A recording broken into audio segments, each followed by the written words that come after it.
digamos amém e amém. Um homem bem idoso um dia recebeu a seguinte pergunta: ao longo dos seus anos, agora do alto da sua idade, quais foram os problemas que mais te incomodaram na vida? E ele respondeu dizendo o seguinte: os problemas que nunca aconteceram. Os problemas que mais me incomodaram na vida foram os problemas que nunca aconteceram. E me parece que é verdade. Porque a nossa cabeça é uma usina de pensamentos.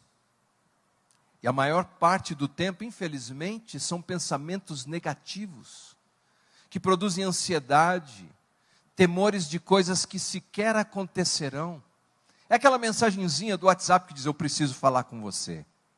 E você já tem um frio na barriga sem saber o que é. Se sente incomodado porque vai ao médico, ele diz: olha, eu vou pedir esse exame para você. Aliás, há estudos, tem uma organização chamada National Science Foundation. Eles disseram o seguinte: de cada 10 pensamentos que nós temos, cada 10, 8 são pensamentos negativos. Já pensou? E o padrão dos nossos pensamentos são os seguintes: pensamentos pessimistas. Vai dar errado. Se tem alguma coisa para dar errado essa semana, o pessimista já está dizendo: vai dar errado. Ele canta com vontade, ele aplaude com vontade, mas quando ele pensa no desafio que ele tem para a semana, ele diz: vai dar errado. Ele está negociando um contrato com um cliente ou uma nova vaga de emprego, mas lá dentro da cabeça dele ele está pensando: vai dar errado. É um pessimista. E o pessimista tem um outro pensamento, um padrão dentro da cabeça dele, e é um palavrão, que chama-se catastrofização. A ideia de catástrofe. Se acontece uma coisa pequenina para ele, ele já transforma numa catástrofe. Para ele é sempre uma tempestade a vida, é sempre um drama. Ele liga para alguém e diz: eu tenho uma péssima notícia para te dizer. A vida dele é um susto contínuo. E há outros que vivem de um padrão que se chama ruminação. Sabe como a vaca, como o cabrito, que fica ruminando as coisas, joga para o estômago, traz de volta? Tem gente que fica ruminando os maus pensamentos. Ele traz para a cabeça o tempo todo. Até os momentos de oração, quando ele está orando, as suas orações são interrompidas e invadidas por padrões de pensamentos negativos.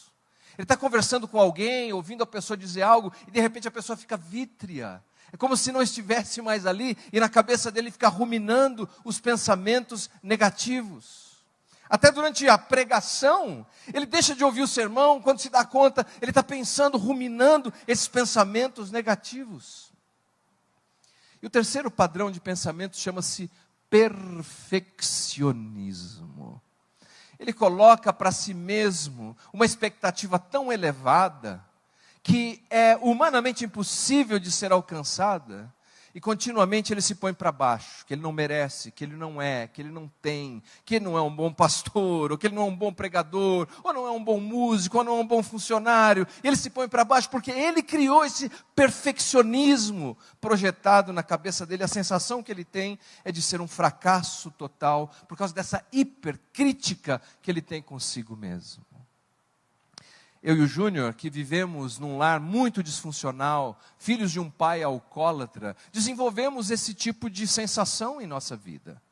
E se não fosse pela graça do Evangelho, nós sempre teríamos essa sensação de que não, nada de bom pode acontecer na nossa vida, nós não merecemos nada de bom, o que de fato é verdade, mas a graça de Jesus nos é suficiente. Como alguém já disse, a batalha mais feroz que nós travamos não é no mundo ao nosso redor. A batalha mais feroz que eu e você travamos é aquela que acontece aqui dentro, na nossa mente, no nosso pensamento. Mas louvado seja Deus, porque o apóstolo Paulo, inspirado pelo Espírito Santo, escreveu uma instrução tão especial na sua segunda carta aos Coríntios, que nessa noite nós vamos aprender 4 lições importantes que eu tenho certeza vão nos ajudar a domesticar esses maus pensamentos, para que eu e você possamos desfrutar da vitória que nós temos em Cristo Jesus. Abra sua Bíblia, por favor. Na segunda carta de Paulo aos Coríntios, capítulo 10, nós vamos ler do versículo 3 ao versículo 5. Eu estou lendo na nova versão transformadora, NVT. NVT. Mas se quiser usar qualquer outra tradução, não tem problema, depois nós vamos fazendo uma combinação das informações aqui. Porque, embora as palavras sejam diferentes, o sentido é o mesmo. Olha, o pessoal da mídia aqui, top, né? Galardão para você, irmão. Já achou? Embora sejamos humanos, não lutamos conforme os padrões humanos. Usamos as armas poderosas de Deus e não as armas do mundo para derrubar as fortalezas do raciocínio humano e acabar com os falsos argumentos. Destruímos todas as opiniões arrogantes que impedem as pessoas de conhecer a Deus. Levamos cativo todo pensamento rebelde e o ensinamos a obedecer a Cristo. Permita compartilhar com você um pouco da história por trás desse texto que acabamos de ler. O apóstolo Paulo foi o implantador daquela igreja. Ele fundou a igreja de Corinto na sua segunda viagem missionária, por volta do ano 50, 52 talvez. E depois de implantar essa igreja, ele escreve a sua primeira carta, orientando essa igreja que, embora tivesse muito ardor, era uma igreja muito infantil, cheia de partidos e divisões. Então a primeira carta de Paulo aos Coríntios é uma carta em que ele corrige isso, porque eles diziam, um é de Pedro, o outro é de Apolo, e ele corrige também o exercício dos dons espirituais. E depois de algum tempo, Paulo toma notícia de que a igreja está vivendo outros problemas agora. Que a igreja foi invadida por uma série de falsos apóstolos, falsos profetas, falsos mestres. A história do cristianismo tem sido assim. Continuamente desafiados pela presença de falsos apóstolos, falsos mestres e falsos profetas. Não tem nada de novo, sempre foi assim. Eles invadiram a igreja, pois bem, Paulo fez uma visita àquela igreja para tentar levar a igreja num caminho de solução. Não teve sucesso. Então, quando Paulo deixa a cidade portuária de Corinto, ele diz para eles o seguinte: eu vou fazer essa viagem, mas eu volto aqui para resolvermos essa questão. Porém, no caminho, ao que tudo indica, Paulo faz uma reflexão e entende que se retornasse, ao invés de melhorar a situação, pioraria. Você já deve ter vivido isso. Quando você está com alguma situação tão sensível, que você fala, se eu falar alguma coisa agora, ao invés de resolver, eu vou atrapalhar mais. Então Paulo, ao invés de retornar a Corinto, ele escreve uma carta. É essa segunda carta. Porque o que acontece é que na sua ausência, aqueles grupos que estavam ali, falsos apóstolos, falsos mestres, queriam desconstruir a doutrina do que Paulo ensinava, mas eles não tinham argumentos o suficiente. Então, quando você não tem argumento para vencer a ideia de alguém, você tenta destruir o alguém. E foi o que eles fizeram. Eles começaram a acusar Paulo de toda sorte de coisa, de que Paulo era mercenário, e algumas vezes diziam assim que Paulo ele ia pregar sem pedir nenhuma contribuição financeira, porque Paulo não era um bom pregador, que Paulo à distância era muito valente, mas pessoalmente era frágil, uma série de acusações descabidas, dizendo que Paulo não era um verdadeiro apóstolo, porque veja, se Paulo o apóstolo não fosse um verdadeiro apóstolo, então a mensagem dele não deveria ter valor. E aquelas pessoas poderiam, então, se alinhar com as novas doutrinas que aqueles falsos mestres estavam pregando. Então, entre a primeira carta de Paulo aos Coríntios e a segunda carta de Paulo aos Coríntios, nós temos aqui no meio uma carta perdida, que por alguma razão, do desejo do coração de Deus, não entrou na Bíblia, que é conhecida como a Carta Severa. Foi uma carta em que Paulo deu mesmo um puxão de orelha naquela comunidade. Então, tecnicamente, mas me dê atenção aqui, senão você vai ficar confuso. Tecnicamente, essa segunda carta que nós lemos seria a terceira carta. Porque a segunda carta não entrou na Bíblia. Está comigo aí? Diga amém. Muito bem. Nessa carta que acabamos de ler, nós vemos no contexto imediato do capítulo 10 o que está acontecendo. São várias acusações contra Paulo. E aqui que eu preciso da sua atenção total. Eles estão acusando Paulo de toda série de coisas. São palavras terríveis de desconstrução pessoal, são palavras ofensivas, são mentiras que estão sendo lançadas contra ele. Em qualquer situação, uma pessoa seria fragilizada por isso, de receber tantas palavras negativas sobre a sua vida, de ouvir alguém te colocar para baixo o tempo todo, ou um marido que ofende, ou uma esposa que ofende, ou um pai que ofende um filho, continuamente, e você vai se sentindo um nada, porque estas palavras vão encontrando lugar dentro da sua cabeça, na sua mente. Entre os judeus eles têm uma lenda, isso não está na Bíblia, é apenas uma lenda, que eles chamam de a lenda de Gollum. Na lenda de Gollum, eles dizem o seguinte, que quando alguém pronuncia palavras negativas sobre a outra, vai deformando de tal maneira o coração e a mente daquela pessoa, que ela se transforma num ser horrível, como o Gollum. É apenas uma lenda, então pode ficar tranquilo. Mas veja você, volto à minha experiência do meu irmão. Meu pai continuamente me dizia, quando eu era um menino, você é vagabundo.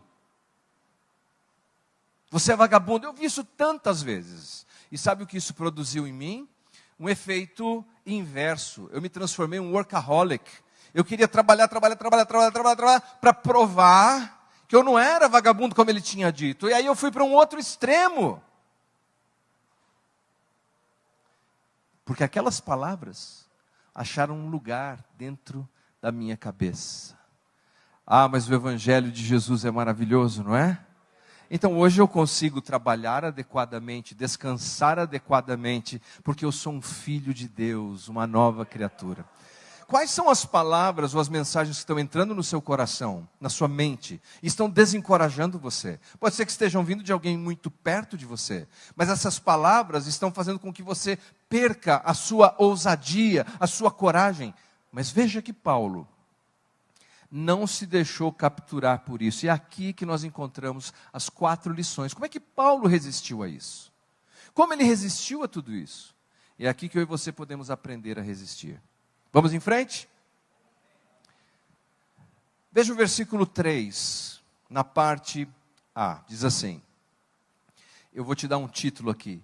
O nosso duelo é espiritual. Lembre-se disso. O duelo é espiritual.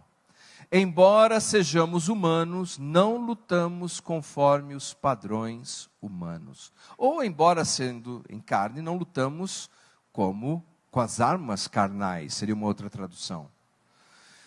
Toda guerra, ela tem o que nós chamamos de campo de batalha, não é? Quantos aqui já viram notícias sobre a guerra da Rússia e a Ucrânia? Deixa eu ver, quantos viram notícia? Acho que todos já viram essas notícias. E é comum eles dizerem que Luhansk foi atacado, Donetsk foi atacado. Por quê? Porque quando você ouve que há uma guerra entre Rússia e Ucrânia, não significa que a guerra está no país inteiro. A guerra está em algum lugar. E este lugar em que a guerra está acontecendo é o campo de batalha. O apóstolo Paulo aqui nos ajuda a entender qual é o nosso campo de batalha. Quando eu ouvia essas palavras do meu pai, ou quando eu ouvi qualquer tipo de ofensa de outra pessoa, quando eu me sinto pressionado em qualquer direção, a minha guerra não está num nível humano. E eu preciso discernir isso. A minha guerra está num campo espiritual e não terreno. Eu preciso entender e olhar para cima que a luta está numa outra dimensão. E se eu não reconhecer onde está o campo de batalha, eu vou colocar minha energia para lutar com o inimigo errado. Por isso Paulo, na carta aos Efésios, no capítulo 6, no versículo 12, ele diz algo muito semelhante. Ele diz assim, pois não estamos lutando contra inimigos de carne e sangue, mas contra governantes e autoridade do mundo invisível, contra grandes poderes deste mundo de trevas, contra espíritos malignos nas regiões celestiais. Nosso campo de batalha é espiritual. Quais são os pensamentos que estão dançando na sua mente? Quais são os pensamentos negativos que estão puxando você para baixo? Que estão desencorajando você? Eles não estão nascendo aí sozinho. Você está num campo de batalha. E se você não vencer a batalha, dentro da sua cabeça, você não vai vencer a batalha aqui, no dia a dia, no seu trabalho, na igreja, na sua casa, na sua família. É interessante que Paulo diz assim: nós não lutamos conforme os padrões humanos. Você se lembra bem que o Novo Testamento foi escrito na língua grega. E na língua grega há 2 vocábulos para você negar alguma coisa. 2 palavras para não. Uma palavra é ou. Diga comigo, ou. É a palavra grega para não, ou. E a outra é me. Muito bem. Ou, na língua grega, é um não absoluto. E me é uma possibilidade, ou seja, aquilo que é menos desejável. Vamos dar um exemplo. O marido e a esposa vão para uma festa, está tudo combinado, a esposa então vai e põe um vestido verde. E pergunta para o marido: você acha que eu devo ir com o vestido verde? Faz um desfile lá, ele olha, o vestido está bonito. Aí ela fala: não, espera aí. Aí põe o azul. E fala para ele: você acha que eu devo ir com o verde ou com o azul? Se ele disser para ela: olha, eu penso que você deveria ir com o verde, ele está dizendo para o azul, não. Perceberam? Mas é um não relativo, quer dizer, olha, é preferível que você não faça assim. Agora, se a esposa coloca o vestido e o marido diz assim: pelo amor de Jesus, esse não. Deu para entender? É não, definitivamente não.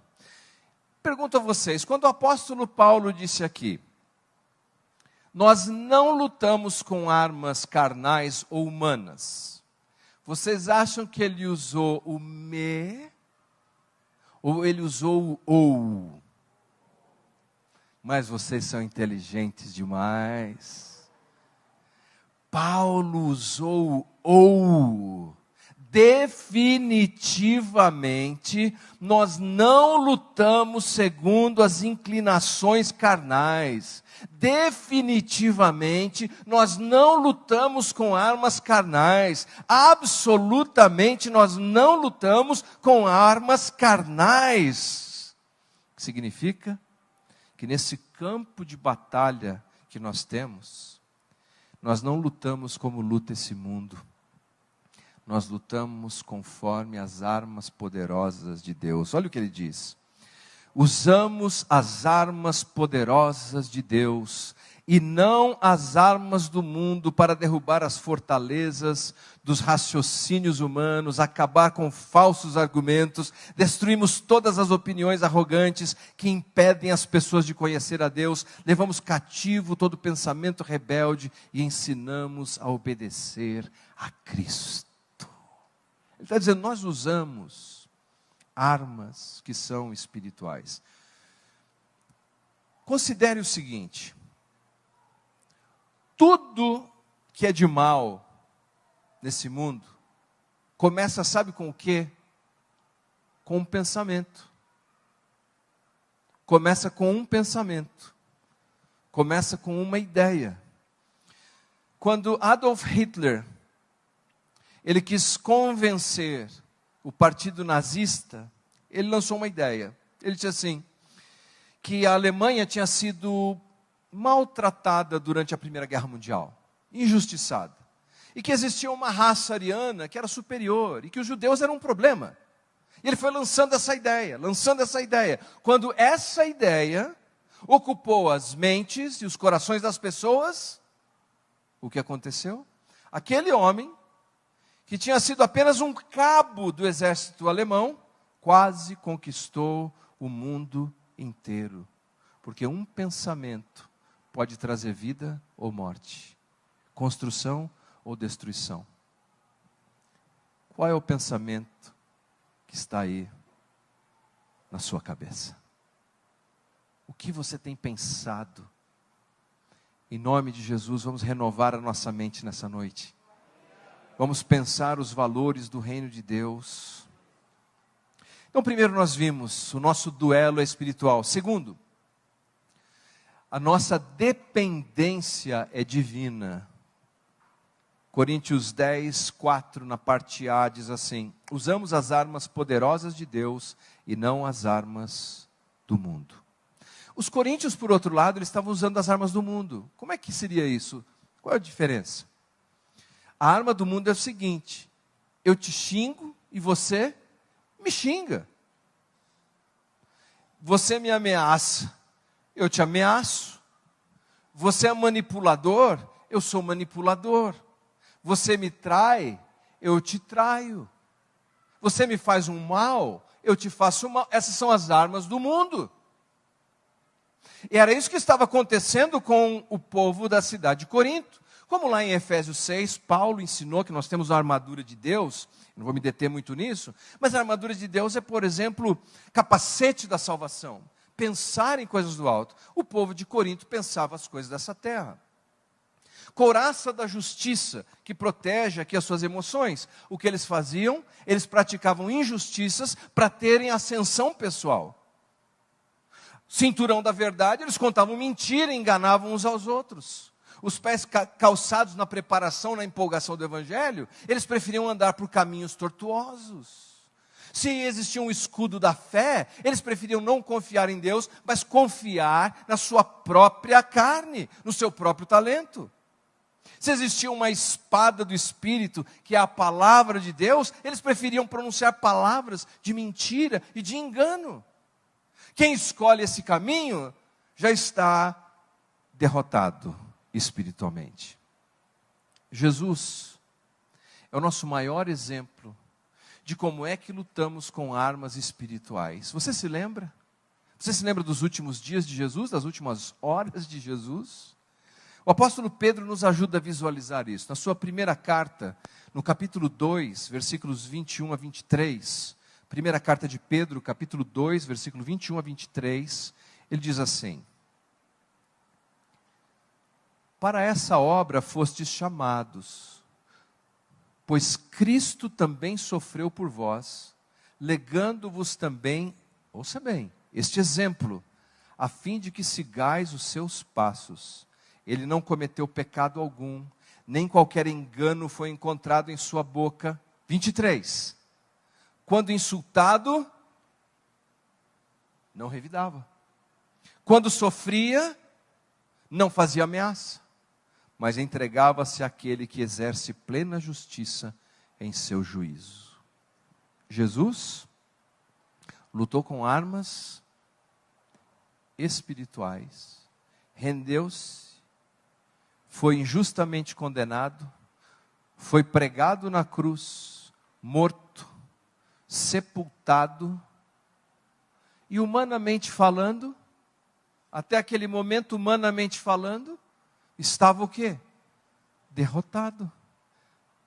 Mas quem se entrega ao Pai Celestial, jamais será definitivamente derrotado, e no terceiro dia, Ele ressuscitou. Aleluia. Mas essas são armas espirituais. Eu não vou revidar você. Eu não vou tratar você do jeito que você me trata. Então você que é casado, você que tem esposa, você que tem marido, ele fez o mal, faça o bem. Se tem filho rebelde, abençoe seu filho. Nunca responda no mesmo padrão deste mundo. Responda com as armas espirituais, para você ver a glória do que Deus pode fazer na sua vida. E terceiro, destruir fortalezas. Primeiro, qual é o nosso duelo? Segundo, como nós lidamos com a dependência divina? E terceiro, devemos destruir as fortalezas. 10:4. Usamos armas poderosas de Deus e não as armas do mundo para derrubar as fortalezas do raciocínio humano e acabar com os falsos argumentos. Perceberam? Raciocínios, argumentos, filosofias. O pastor e teólogo americano John MacArthur, ele diz o seguinte, que quando se falava de uma fortaleza, os coríntios entendiam bem, porque no alto de uma colina existia uma fortaleza, como um grande castelo. Ouvi dizer que aqui em Ferraz tem um castelo, né? Nunca visitei. Alguém já visitou? Disseram que tem um castelo ali. Então, imagine isso, um castelo, é uma fortaleza. a ideia é que num dia de batalha, as pessoas podiam fugir para dentro desse castelo. O que Paulo está dizendo é que existem fortalezas que ficam dentro da nossa mente. Essas fortalezas que ficam dentro da nossa mente são o erro doutrinário, a mentira a nosso respeito, desvios de quem nós somos, falsas crenças que estão ali dentro. E só tem um jeito de nós destruirmos essa fortaleza. É o que Paulo disse em Efésios 6,17, é pela espada do Espírito, que é a palavra de Deus. É o anúncio da verdade. Só se destrói essa fortaleza de mentira com o anúncio da verdade. O que a Bíblia diz sobre mim? O que a Bíblia diz sobre as minhas responsabilidades? O que a Bíblia diz sobre a minha natureza em Cristo Jesus? E quando então eu me aproprio dessa verdade, aquelas fortalezas começam a cair. Tem um livro muito interessante, escrito por um homem que nem crente é. O título do livro dele, numa tradução livre, é A Mente Parasitada. Como ideias infecciosas matam o bom senso. Publicado no ano 2000. Ele disse o seguinte, que as mentiras vão sendo propagadas, e aos poucos, cada um de nós vai sendo contaminado com aquelas ideias. E quando você se dá conta, você está parasitado, acreditando em coisas que sequer são verdadeiras. E talvez você esteja vivendo falsas crenças na sua vida, esquecendo de que Jesus morreu na cruz por você. Os seus pecados foram perdoados. Então você não tem mais que viver com uma carga de culpa do passado. O seu passado está resolvido em Cristo Jesus. Você não tem que viver com medo do futuro, porque você tem um propósito e Deus sabe para onde está te levando. O Espírito Santo de Deus, ele habita na sua vida como um penhor, diz a carta de Paulo aos Efésios. Sabe o que é um penhor? É uma garantia. A garantia de que, como disse Jesus, você é uma ovelha dele, nada, nem ninguém pode arrebatar você das mãos do Pai. Você está garantido por Cristo Jesus. E é isso que você precisa colocar na sua mente e vencer essas fortalezas que se instalaram aí. Isso nos leva ao nosso último item. Disciplina mental. Não quer dizer que a gente fica sentado apenas contemplando as coisas. Há uma parte que nos cabe, que é esse convite à disciplina mental. Veja o que ele diz no versículo 5, segundo aos Coríntios 10, 5. Destruímos todas as opiniões arrogantes que impedem as pessoas de conhecer a Deus. Note a última parte do versículo. Levamos cativo todo pensamento rebelde e o ensinamos a obedecer a Cristo. Nós não somos vítimas, impotentes, receptores passivos desses pensamentos. Eu e você temos uma escolha. De dizer não, esse pensamento aqui, eu vou entregar lá aos pés de Cristo, para obedecer a Cristo. Quando você é tentado a lutar com as armas carnais, te xingam, você xinga, te ameaçam, você ameaça, fazem o mal, você faz o mal, te traem, você quer trair, você apanha esse pensamento e leva aos pés de Cristo. Vou precisar de 2 voluntários. Pode ser vocês 2? Joia. Eu acho que estão mais ou menos do mesmo tamanho. Vamos aqui embaixo, eu vou até vocês. Mais ou menos, né? Deixa eu ver, calculei mais ou menos, mas acho que está bom. Não vamos analisar esse aspecto agora. Segura essa ponta, por favor. Segura essa ponta, por favor. Pode vir para cá. Isso, para cá. Pode esticar. Aí, tá bom. Segura firme, segura firme. Aqui estou eu. Ele vai fazer o papel da carne, você vai fazer o papel do espírito, tá bom? Mas fica tranquilo, vai dar tudo certo. Tira esse pensamento negativo. Isso é a carne, tá bom? Calma aí.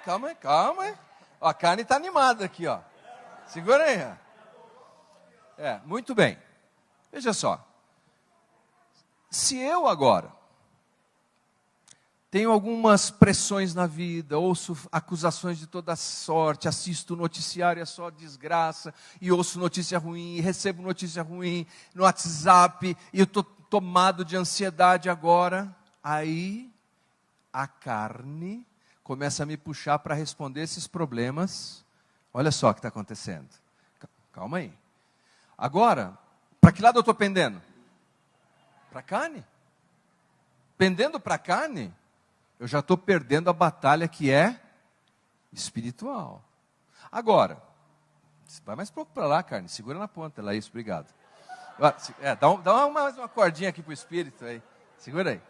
Agora veja só, se eu paro e digo, não, mas espera, existem promessas na palavra de Deus que são maravilhosas, existem promessas a meu respeito, e tem oração, e eu tenho os irmãos que oram por mim, e aí o espírito começa a puxar. Agora, vamos voltar aqui? Vamos fazer uma disputa mesmo para ver. Não, segura aí, irmão. Tira esse pensamento negativo. Agora, olha só. A carne agora, com todas as influências, começa a puxar para lá. Vai, puxa aí. Segura aí, olha aí, ó. Não dá. Mas pode ir puxando, vai puxando. Fica firme aí, aproveita. Calma. Agora, veja só, olha aí. Agora, alguém nesse momento tem que tomar uma decisão. Quem tem que tomar a decisão? Quem tem que tomar a decisão? Eu. Aí eu venho aqui, ó.